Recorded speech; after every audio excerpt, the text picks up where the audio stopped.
সাত কলেজ নিয়ে একটি স্বতন্ত্র বিশ্ববিদ্যালয় করা হবে এবং এটার মডেল কি হবে তা নিয়ে কাজ চলছে বলে জানিয়েছেন শিক্ষা উপদেষ্টা অধ্যাপক ওয়াহিদউদ্দিন মাহমুদ।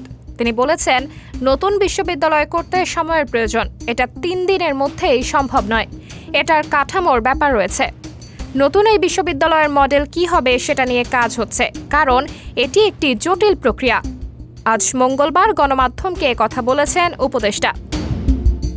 8 বছর আগে একটি সরকার বিবেচনাহীনভাবে 7 কলেজকে ঢাকা বিশ্ববিদ্যালয়ের অধিভুক্ত করে, যার ফলে জটিল সমস্যা তৈরি হয়েছে বলে উল্লেখ করেন ওয়াহিদউদ্দিন মাহমুদ।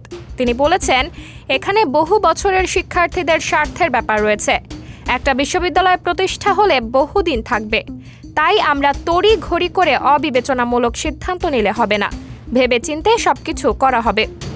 এই উপদেষ্টা আরও বলেন, সেখানে শিক্ষক নিয়োগ সহ আরও অনেক কিছু বিষয় রয়েছে। এছাড়াও আইন ও অর্থের বিষয় রয়েছে। সনদেরও প্রয়োজন হয়, সেটি রাষ্ট্রের সর্বোচ্চ পর্যায় থেকে দেওয়া হয়, তারপর হয় বিশ্ববিদ্যালয়। 2024-25 শিক্ষাবর্ষে নতুন শিক্ষার্থী ভর্তিতে 7 কলেজের শিক্ষার্থীদের মতামতের ভিত্তিতে সিদ্ধান্ত নেওয়া হবে জানিয়ে অধ্যাপক ওয়াহিদউদ্দিন বলেন, সনদ পাওয়ার আগে কোনো বিশ্ববিদ্যালয়ে শিক্ষার্থী ভর্তি করানো সম্পূর্ণ বেআইনি। ঢাকা বিশ্ববিদ্যালয়ের 7 কলেজের কর্তৃপক্ষ আগামী সেশন থেকে আলাদাভাবে ভর্তি করার সিদ্ধান্ত নিয়েছে। তাই সামনের ভর্তিচ্ছু শিক্ষার্থীদের কোনো একটা প্রক্রিয়ার মধ্য দিয়ে ভর্তি করতে হবে।